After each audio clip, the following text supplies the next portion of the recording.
Sir, സർക്കാരിൻ്റെ ധനസ്ഥിതി പരിശോധിച്ച് അധിക ബാധ്യത ഏറ്റെടുക്കാൻ കഴിയുമെന്ന് ഉറപ്പിച്ചിട്ടാണ് കഴിഞ്ഞ ഒക്ടോബർ 29 ബഹുമാനപ്പെട്ട മുഖ്യമന്ത്രി വിവിധ പെൻഷനുകളും ഓണറേറിയങ്ങളും വർദ്ധിപ്പിച്ചുകൊണ്ടുള്ള പ്രസ്താവന നടത്തിയത്. അതിനോടനുബന്ധിച്ച് 3 പുതിയ പദ്ധതികൾ കൂടി പ്രഖ്യാപിക്കപ്പെട്ടിരുന്നു. പുതിയ പദ്ധതികൾ ആദ്യത്തേത് നിലവിലുള്ള മറ്റ് സാമൂഹ്യക്ഷേമ പദ്ധതികളിലൊന്നും ഗുണഭോക്താക്കളാക്കാത്ത 35-നും 60-നും ഇടയിൽ പ്രായമുള്ള ട്രാൻസ് വുമൺ അടക്കമുള്ള സ്ത്രീകൾക്ക് പ്രതിമാസം 1000 രൂപ ധനസഹായം ഉറപ്പാക്കുന്ന മുഖ്യമന്ത്രിയുടെ സ്ത്രീ സുരക്ഷാ പദ്ധതിയാണ്. 31 ലക്ഷം പേർക്കാണ് ഇതിൻ്റെ പ്രയോജനം ലഭിക്കുക. സർ, ഇതുവരെ 16.32 ലക്ഷം പേർ ഈ പദ്ധതിയിൽ അംഗമായി. ഈ പദ്ധതിക്ക് 3720 കോടി രൂപ വകയിരുത്തുന്നു. സർ, രണ്ടാമത്തേത് അഭ്യസ്ത വിദ്യരും തൊഴിലിനായി വിവിധ പരിശീലനങ്ങളിൽ ഏർപ്പെട്ടിരിക്കുന്നവരുമായ ചെറുപ്പക്കാർക്ക് ഒരു പ്രോത്സാഹന സഹായം എന്ന നിലയിൽ പ്രഖ്യാപിച്ച് നടപ്പിലാക്കിയ മുഖ്യമന്ത്രിയുടെ കണക്ട് വർക്ക് സ്കോളർഷിപ്പ് എന്ന പദ്ധതിയാണ്. സർ, 5 ലക്ഷം ചെറുപ്പക്കാർക്ക് ഇതിൻ്റെ പ്രയോജനം ലഭിക്കും. ഇതുവരെ ഈ പദ്ധതിയിൽ 68,731 പേർ രജിസ്റ്റർ ചെയ്തിട്ടുണ്ട്. ആദ്യ മാസത്തെ സ്കോളർഷിപ്പ് തുക വിതരണം ചെയ്തു കഴിഞ്ഞു. മുഖ്യമന്ത്രിയുടെ കണക്ട് വർക്ക് സ്കോളർഷിപ്പ് പദ്ധതിക്കായി 400 കോടി രൂപ മാറ്റിവെക്കുന്നു. സർ, മൂന്നാമത്തേത് കുടുംബശ്രീ ADSകൾക്കുള്ള 2025 നവംബർ 1 മുതൽ പ്രതിമാസം 1000 രൂപ പ്രവർത്തന ഗ്രാന്തായി നൽകാനുള്ള തീരുമാനമായിരുന്നു. 19,470 ADSകൾക്ക് ഇതിൻ്റെ പ്രയോജനം ലഭിച്ചു തുടങ്ങി. സർ, തൊഴിലാളികൾക്കും കൃഷിക്കാർക്കും മറ്റ് അധ്വാനിക്കുന്ന ജനവിഭാഗങ്ങൾക്കും കരുതലാവുന്ന ക്ഷേമ പരിപാടികൾ പ്രഖ്യാപിക്കാനും നടപ്പിലാക്കാനും അവരുടെ സർക്കാർ അധികാരത്തിലിരിക്കുമ്പോഴല്ലേ കഴിയൂ. മറ്റാർക്കും കഴിയാത്തതുകൊണ്ടാണ് ഞങ്ങൾ ആ ഉത്തരവാദിത്വം ഏറ്റെടുക്കുന്നത്. സർ, ഇക്കാര്യം ക്ഷേമ പെൻഷനുകളുടെ ചരിത്രമെടുത്താൽ പകൽ പോലെ വ്യക്തമാകും. ആരാണ് അവ തുടങ്ങിയത്, ആരാണ് അവ ഘട്ടം ഘട്ടമായി ഉയർത്തിയത് എന്നൊക്കെ ഈ നാടിനറിയാം. മുഖ്യമന്ത്രിയുടെ പത്രസമ്മേളനത്തിൽ സാമൂഹ്യ സുരക്ഷാ പെൻഷനുകൾ, ക്ഷേമ ബോർഡ് പെൻഷനുകൾ, സർക്കാർ സർവകലാശാല പെൻഷനുകൾ എന്നിവ നിലവിലെ 1600 രൂപയിൽ നിന്നും പ്രതിമാസ നിരക്കിൽ നിന്നും പ്രതിമാസം 2000 രൂപയായി വർദ്ധിപ്പിക്കാമെന്ന് പ്രസ്താവിച്ചിരുന്നു. 2025 നവംബർ മാസം മുതൽ ഉയർന്ന നിരക്കിൽ ക്ഷേമ പെൻഷൻ നൽകുന്നുണ്ട്. സർ, 2026-27 വർഷത്തേക്ക് ക്ഷേമ പെൻഷൻ നൽകുന്നതിനായി 14,500 കോടി രൂപ വകയിരുത്തുന്നു. സർ, അംഗനവാടി വർക്കർമാർക്കും ഹെൽപ്പർമാർക്കും സാക്ഷരതാ പ്രേരകന്മാർ, ആശാവർക്കർമാർ, സ്കൂൾ പാചക തൊഴിലാളികൾ, പ്രീ പ്രൈമറി അധ്യാപകരും ആയമാരും തുടങ്ങി ഓണറേറിയം വർദ്ധിപ്പിക്കുന്നതിന് തീരുമാനിച്ചിരുന്നു. ഉയർന്ന നിരക്കിലുള്ള ഓണറേറിയം നൽകി തുടങ്ങി. ഇവരുടെ ഓണറേറിയത്തിനും വേതനത്തിനും കാലോചിതമായ വർധന വരുത്തേണ്ടതുണ്ട്. സർ, ഇവിടെ ഒരു കാര്യം പ്രത്യേകം എടുത്തു പറയേണ്ടതുണ്ട്. കേന്ദ്ര സർക്കാരിൻ്റെ സ്കീമുകളിൽ പണിയെടുക്കുന്നവർക്ക് കേന്ദ്രം ദശാബ്ദങ്ങൾക്ക് മുമ്പ് നിശ്ചയിച്ച ഓണറേറിയമാണ് ഇപ്പോഴും നൽകുന്നത്. ആനുകൂല്യങ്ങൾ ഇതിനിടയിൽ പലതവണ കൂട്ടി നൽകിയ സംസ്ഥാനത്തിനെതിരെ സമരം ചെയ്യുകയും കേന്ദ്രത്തെ പുകഴ്ത്തുകയും ചെയ്യുന്ന സംഭവങ്ങൾ ഇവിടെ അരങ്ങേറുകയുണ്ടായി. കേന്ദ്ര സർക്കാരിനെതിരെ കേരളത്തിലും ഡൽഹിയിലും സമരം നടത്തുന്നതിനെക്കുറിച്ച് ബന്ധപ്പെട്ടവർ ആലോചിക്കണം. അതെന്തായാലും സ്കീം വർക്കേഴ്സിനെ ചേർത്ത് പിടിക്കുന്ന നയമാണ് ഇടതുപക്ഷം എക്കാലവും തുടരുക. സർ, അംഗനവാടി വർക്കർമാരുടെ പ്രതിമാസ വേതനത്തിൽ 1000 രൂപയുടെയും ഹെൽപ്പർമാരുടെ പ്രതിമാസ വേതനത്തിൽ 500 രൂപയുടെയും വർധനവ് വരുത്തുന്നു. സർ, ആശാ വർക്കർമാരുടെ പ്രതിമാസ വേതനത്തിൽ 1000 രൂപയുടെ വർധനവ് വരുത്തുന്നു. പ്രീ പ്രൈമറി അധ്യാപകർ, സർ, പ്രീ പ്രൈമറി അധ്യാപകരുടെ പ്രതിമാസ വേതനത്തിൽ 1000 രൂപയുടെ വർധനവ് ഏർപ്പെടുത്തുന്നു. സർ, സ്കൂൾ പാചക തൊഴിലാളികൾക്ക് ദിവസവേതന അടിസ്ഥാനത്തിലാണ് സർ നൽകുന്നത്.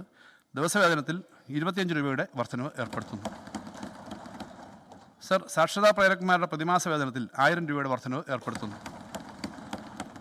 സർ, ഇതുപോലെ സർക്കാർ ജീവനക്കാരുടെ DAയുടെയും പെൻഷൻകാരുടെയും ക്ഷാമാശ്വാസത്തിൻ്റെയും നിരക്കുകൾ ഉയർത്തിക്കൊണ്ടുള്ള വിജ്ഞാപനവും പുറപ്പെടുവിച്ചിരുന്നു. DA, DR കുടിശ്ശികൾ അനുവദിക്കാൻ കുറച്ച് കാലതാമസം ഉണ്ടായി എന്ന കാര്യം നിഷേധിക്കുന്നില്ല. അത് പരിഹരിക്കാനുള്ള നടപടികൾ സർക്കാർ സ്വീകരിക്കും. ധനകാര്യത്തിലെ പുരോഗതി. സർ, കേരളത്തോടുള്ള കേന്ദ്ര സർക്കാരിൻ്റെ അവഗണന അതിൻ്റെ പാരമ്യത്തിലെത്തിയത് ഈ സർക്കാരിൻ്റെ കാലത്താണ്. അതുകൊണ്ട് തന്നെയാണ് സംസ്ഥാന ഖജനാവിൽ പൂച്ചപ്പെറ്റ് കിടക്കും, ട്രഷറി അടച്ചിടും, ശമ്പളം മുടങ്ങും എന്ന പരിഹാസ പ്രവചനങ്ങൾ ഉണ്ടായത്. അത്തരം അപകടം ഒന്നും സംഭവിക്കാത്തത് കണ്ടിട്ടാണ് വികസനക്ഷേമ ചെലവുകൾ വെട്ടിക്കുറച്ചുകൊണ്ടും അമിതമായി കടം വാങ്ങിയുമാണ് കേരളം പിടിച്ചു നിന്നത് എന്ന ആരോപണം വരുന്നത്. പക്ഷേ ഇപ്പോൾ 2 വാദങ്ങളും ആരും ഉന്നയിക്കുന്നില്ല. കേന്ദ്ര സർക്കാരുമായും മറ്റ് സംസ്ഥാനങ്ങളുമായും താരതമ്യം ചെയ്യുമ്പോൾ കേരളത്തിൻ്റെ കടം ദുർവഹമല്ല എന്ന കാര്യം ഇപ്പോൾ ഏതാണ്ട് എല്ലാവർക്കും വ്യക്തമായിട്ടുണ്ട്. കേരളം കടം കയറി നശിച്ചു എന്ന പ്രചരണം വെളിവുള്ള ആരും ഇപ്പോൾ ഏറ്റെടുക്കുന്നില്ല. എന്നിരുന്നാലും കാര്യങ്ങൾ കുറച്ചുകൂടി വ്യക്തമാകേണ്ടതുണ്ട്. സർ, ആദ്യം കേരളം എങ്ങനെ പിടിച്ചു എന്നത് വ്യക്തമാക്കാം. അതൊരു പരമരഹസ്യമാണ് സർ. ഇടതുപക്ഷ സർക്കാരിനെ ധനപരമായി ഒതുക്കാനുള്ള ശ്രമം കേന്ദ്രത്തിൻ്റെ ഭാഗത്തുനിന്ന് ഉണ്ടാകുമെന്ന് തുടക്കത്തിലേ കണക്ക് കൂട്ടിയിരുന്നു.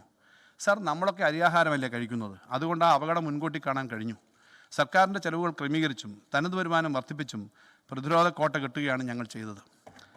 സർ, ഹൃദയം നിറഞ്ഞ സന്തോഷത്തോടെ അഭിമാനത്തോടെ ഈ സഭയെ അറിയിക്കട്ടെ, കഴിഞ്ഞ 5 വർഷക്കാലത്തിൽ ഏകദേശം 1,27,747 കോടി രൂപയുടെ അധിക വരുമാനമാണ് തനത് നികുതി വരുമാനത്തിൻ്റെ കാര്യത്തിൽ നമുക്ക് സൃഷ്ടിക്കാൻ കഴിഞ്ഞത്. ഇത് മൊത്തം തനത് നികുതി വരുമാനത്തിൻ്റെ കണക്കല്ല. തനത് നികുതി വരുമാനത്തിൻ്റെ 1,27,747 കോടി രൂപ അധികമായി പിരിച്ചെടുക്കാൻ കഴിഞ്ഞു.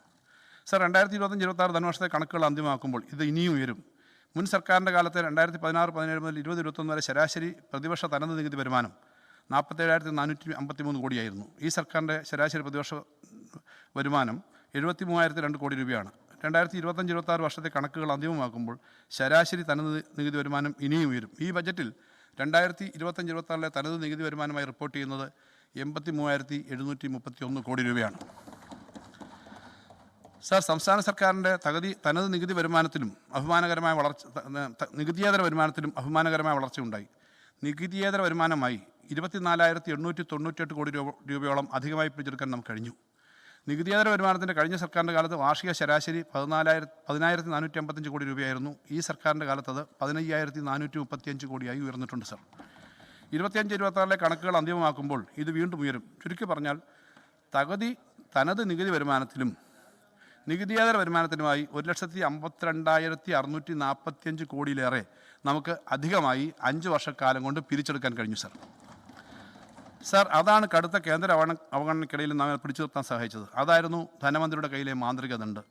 അധികമായി പിരിച്ചെടുത്ത തനത് നികുതി വരുമാനം, നികുതിയേതര വരുമാനം, ഈ അവസരത്തിൽ ഈ നേട്ടം സാധ്യമാക്കിയ സർക്കാർ ഉദ്യോഗസ്ഥരെയും സർവോപരി നികുതിദായകരെയും അഭിനന്ദിക്കുകയാണ്. അവരോടുള്ള സർക്കാരിൻ്റെ കടപ്പാട് അറിയിക്കാനും ഈ അവസരം ഉപയോഗിക്കുകയാണ്. സാർ, നികുതിദായകരോട് ശത്രുതാ മനോഭാവത്തോടുകൂടി പെരുമാറരുത് എന്ന കാര്യം ഉദ്യോഗസ്ഥന്മാരോട് ആവർത്തിച്ച് പറയുന്നുണ്ട്. നികുതിദായകർ കഠിനാധ്വാനം ചെയ്ത് സമ്പത്ത് ഉൽപ്പാദിപ്പിക്കുന്നതുകൊണ്ടാണ് സർക്കാരിന് നികുതിയേതര വരുമാനം ഉണ്ടാകുന്നത്. പശ്ചാത്തല മേഖലയിലും മറ്റും പുരോഗതി സാധ്യമാക്കിക്കൊണ്ട് എല്ലാ ഉൽപ്പാദകരെയും സഹായിക്കാൻ സർക്കാർ ശ്രമിക്കുന്നുണ്ട്. ഒപ്പം നികുതി നായകരെ ആദരിക്കാനും അവർക്ക് പുരസ്കാരം നൽകാനും സർക്കാർ ആലോചിക്കുന്നു. ഇതിനായി 5 കോടി രൂപ നീക്കിവെക്കുന്നു. പുരസ്കാരത്തിനുള്ള മാർഗ്ഗനിർദ്ദേശം നികുതി വകുപ്പ് തയ്യാറാക്കും. സാർ, സംസ്ഥാന സർക്കാരിൻ്റെ നികുതിയേതര വരുമാനം ഇനിയേറെ വർദ്ധിപ്പിക്കാനുള്ള സാധ്യതയുണ്ട്. പക്ഷേ അതിന് കേന്ദ്രത്തിൻ്റെ പിന്തുണയോടുകൂടി വേണം. GST വരുമാനം വർദ്ധിപ്പിക്കണമെങ്കിൽ സംസ്ഥാനത്തെ നികുതി ഭരണം മെച്ചപ്പെട്ടാൽ മാത്രം പോരാ. IGST വരുമാനം വർദ്ധിപ്പിക്കണമെങ്കിൽ അതുമായി ബന്ധപ്പെട്ട് ഇപ്പോഴും നിലനിൽക്കുന്ന ഭരണപരവും സാങ്കേതികവുമായ പോരായ്മകൾ പരിഹരിക്കണം. ഒപ്പം കേന്ദ്രത്തിൻ്റെയും മറ്റ് സംസ്ഥാനങ്ങളുടെയും നികുതി ഭരണം കൂടുതൽ മെച്ചപ്പെടുകയും വേണം. സാർ, സർക്കാരിൻ്റെ ചെലവിലേക്ക് വരാം. കഴിഞ്ഞ സർക്കാരിൻ്റെ കാലത്ത് ശരാശരി പ്രതിവർഷം 1,17,191 കോടിയായിരുന്നു വാർഷിക ചെലവ്. 2011-16 ഉമ്മൻചാണ്ടി സർക്കാരിൻ്റെ പ്രതിവർഷ ചെലവ് 68,028 കോടി രൂപയായിരുന്നു.